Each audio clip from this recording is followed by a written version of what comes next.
Hello दोस्तों, war 2 का trailer आ चुका है और इसने तहलका मचा दिया है। ये सिर्फ एक ट्रेलर नहीं, एक्शन और सस्पेंस का पूरा पैकेज है। आइए इस ट्रेलर के हर फ्रेम को गहराई से समझते हैं। ट्रेलर शुरू होते ही जो चीज आपका सबसे पहले ध्यान खींचती है वो है इसका जबरदस्त स्केल और विजुअल क्वालिटी। हमें दुनिया के अलग अलग कोनों की झलकियाँ मिलती है। बर्फीले पहाड़, तेज रफ्तार चेस सीन और धमाके।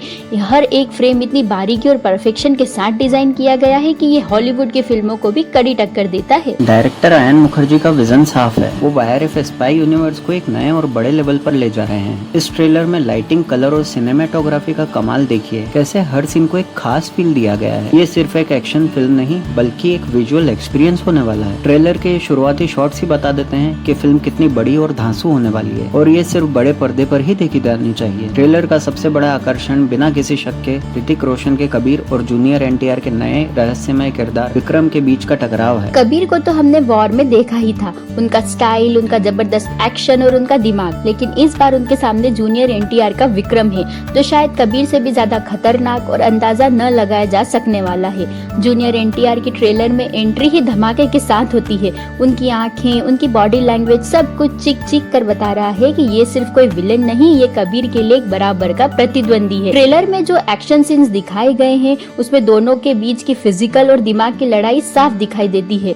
क्या विक्रम वाकई कोई दुश्मन एजेंट है या वो भी किसी बड़ी साजिश का हिस्सा है? वीर का कोई पुराना दोस्त है या अब दुश्मन बन गया है, या कहानी में कोई और ही ट्विस्ट है? एक शॉट में ऋतिक और जूनियर एनटीआर की आंखें एक दूसरे को देख रही हैं। इसमें एक गहरी कहानी छिपी लगती है। क्या ये कोई फेस ऑफ है या कोई ऐसा पल जहां वो एक दूसरे को समझते हैं? इस टकराव से फिल्म की कहानी में क्या मोड़ आएगा, ये देखना सबसे इंटरेस्टिंग होगा। दोनों की केमिस्ट्री और स्क्रीन प्रेजेंस ट्रेलर के हर उस पल को अमेजिंग बनाती है जहाँ वे एक साथ दिखते हैं। ये ट्रेलर बस धमाकेदार एक्शन तक सीमित नहीं है। इसमें कहानी के कुछ ऐसे अहम क्लूज भी छुपे हैं जो हमें सोचने पर मजबूर कर रहे हैं। हमें कुछ ऐसे शॉट्स दिखाई देते हैं जो किसी बड़ी अंतर्राष्ट्रीय कॉन्स्पिरेंसी की ओर इशारा कर रहे हैं। क्या ये कोई ग्लोबल आतंकी संगठन है या जासूसों की दुनिया में ही कोई गद्दार? कुछ सीन्स में कबीर को बहुत ही मुश्किल और अकेली सिचुएशन में दिखाया गया है, जिससे लगता है कि इस बार दाव बहुत बड़ा है और शायद उनकी जान भी खतरे में है। क्या उनका अतीत या उनके अपने ही लोग उन्हें फंसा रहे हैं? कियारा आडवाणी की भी ट्रेलर में एक झलक मिलती है। उनका रोल क्या होगा? क्या वो कबीर या विक्रम से किसी तरह से जुड़ी हैं? क्या वो कहानी में कोई बड़ा ट्विस्ट लाएंगे या वो सिर्फ एक सपोर्टिंग कैरेक्टर होंगी? उनकी उपस्थिति कहानी में एक नया पहलू जोड़ सकती है। ट्रेलर में कुछ तेज कट्स और फ्लैशबैक जैसे सीन्स भी हैं जो बताते हैं कि फिल्म में कई लेयर्स वाली कहानी होगी जो आपको अंत तक बांधे रखेगी। ट्रेलर ने हमें साफ साफ प्लॉट नहीं बताया, लेकिन सस्पेंस और थ्रिल का ऐसा जाल बुना है कि हर कोई इसकी गुत्थी सुलझाने में लगा है। क्या वाईआरएफ यूनिवर्स में कोई नया बड़ा दुश्मन आया है या ये कहानी कबीर की अपनी पर्सनल लड़ाई है जिसमें जूनियर एनटीआर का किरदार किसी और वजह से शामिल? ये सवाल ट्रेलर देखने के बाद दिमाग में घूम रहे हैं। वॉर 2 का ट्रेलर सिर्फ एक फिल्म का ट्रेलर नहीं है, ये भारतीय सिनेमा के लिए एक बहुत बड़ा इवेंट है।